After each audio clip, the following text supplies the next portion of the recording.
Assalamualaikum warahmatullahi wabarakatuh. Halo Sobat Akademia, kali ini saya Novrialisa dengan NIM 2313030037 bakal mencoba nge-review sebuah proposal skripsi dari Kak Yola Wulandari SH, yang mana ini dibuat untuk memenuhi tugas UTS dengan Bapak dosen pengampu, yaitu Bapak Rizky Firman Nugraha SHIMH. Nah, yang mana judul skripsinya adalah implementasi Perma nomor 1 tahun 2019 Junto Perma nomor 7 tahun 2022 tentang ekor di Pengadilan Tata Usaha Negara Padang Perspektif Maslahah. Hal ini menarik untuk dibahas karena ada beberapa alasan di baliknya tentunya. Perkembangan teknologi di era globalisasi mendorong Mahkamah Agung Republik Indonesia untuk membuat sebuah sistem yang mana sistem ini akan mempermudah nantinya berbagai pelaporan dan proses peradilan di Mahkamah Agung Republik Indonesia. Nah, yang mana sistem ini bernama ECORD. ECORD ini dibuat untuk mewujudkan peradilan yang modern tentunya. Yang modern, cepat, sederhana, dan meringankan biaya. Sistem ini diatur dalam Perma nomor 7 tahun 2022 sebagai penyempurnaan regulasi sebelumnya. ECORD memberikan banyak banget manfaat seperti efisiensi waktu, transparansi, dan mengurangi pungli tentunya.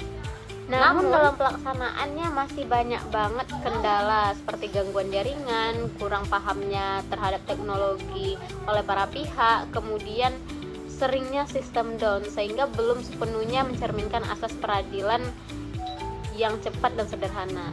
Dari pandangan hukum Islam, perubahan ini sejalan dengan tujuan syariat, yakni mewujudkan kemaslahatan.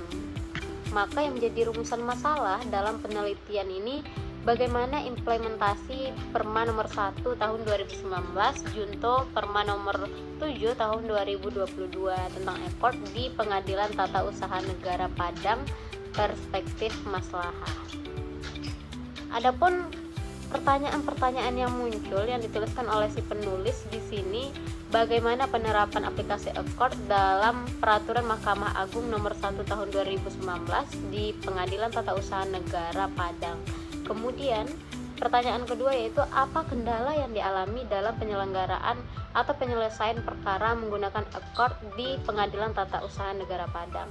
Dan yang terakhir, apa saja kemaslahatan yang diberlakukan sistem ECORD di Pengadilan Tata Usaha Negara Padang. Penelitian ini penulis juga melakukan studi kepustakaan yang terdahulu yang membahas seperti apa yang penulis tulis di dalam skripsi ini. Penulis menemukan beberapa skripsi yang berhubungan dengan pembahasan sesuai dengan judul. Selanjutnya kita bakal bahas tentang kerangka teorinya. Yang pertama itu teori kewenangan, yang mana kewenangan itu adalah kekuasaan untuk membuat keputusan, memerintah, dan melimpahkan tanggung jawab kepada orang lain. Berdasarkan konsepsi negara hukum, yakni asas legalitas, maka berdasarkan prinsip ini tersirat bahwa wewenang pemerintahan berasal dari peraturan perundang-undangan. Yang kemudian yang kedua itu adalah ECORD. ECORD itu adalah sebuah aplikasi yang dikeluarkan oleh Mahkamah Agung sebagai produk yang diharap dapat menjadi jawaban dari tuntutan perkembangan zaman yang mengharuskan adanya pelayanan administrasi. Perkara dan persidangan di pengadilan yang efektif dan efisien tentunya. Kemudian sebelum kita masuk pada tahap pendaftaran perkara, terlebih dahulu harus membuat akun. Yang ketiga yaitu konsep dan pembagian maslahah. Secara umum, maslahah adalah segala sesuatu yang menghasilkan kemanfaatan bagi manusia, baik dalam bentuk menguntungkan ataupun menolak kemudaratan.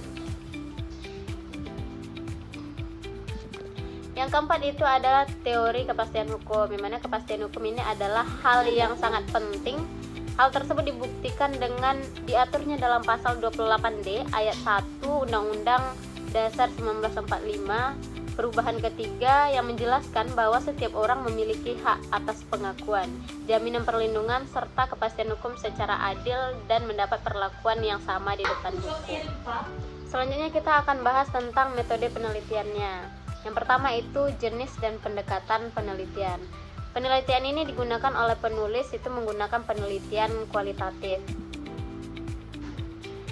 Metode ini dilakukan Secara intensif, penelitian ini bersifat partisipatif di lapangan dengan teknik pengumpulan data, menggunakan observasi, wawancara, dan dokumentasi untuk mendeskripsikan penelitian tentang implementasi Peraturan MA Nomor 1 Tahun 2019 tentang akord di Pengadilan Tata Usaha Negara Padang, perspektif maslahah. Metode pendekatan penelitian ini yang akan digunakan ialah pendekatan undang-undang, yang berarti mensyaratkan untuk mendalami undang-undang yang berhubungan dengan isu hukum yang sedang dikaji, yaitu mengkaji ketentuan Undang-Undang Nomor 48 Tahun 2009 tentang kekuasaan kehakiman, menyebutkan peradilan dilakukan dengan sederhana, cepat, dan biaya ringan.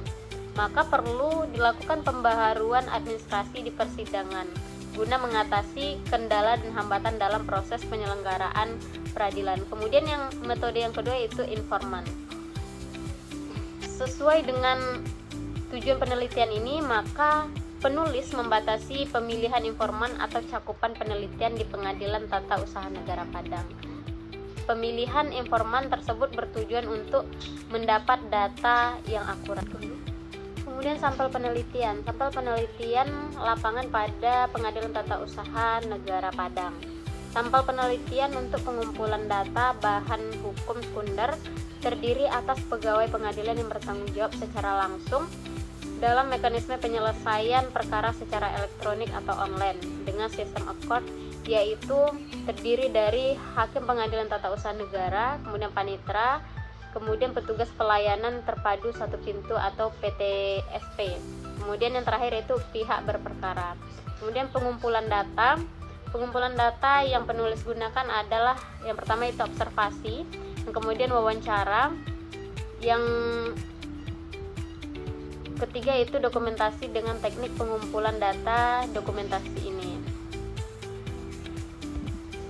Yang kelima yaitu analisis data, yang mana analisis data ini adalah proses menemukan dan merumuskan ide yang bertujuan untuk membuktikan data hasil penelitian, menyusun dan menginterpretasikan data yang sudah ada diperoleh agar dapat dipahami dan memudahkan pembaca dalam memahami hasil penelitian penulis ini.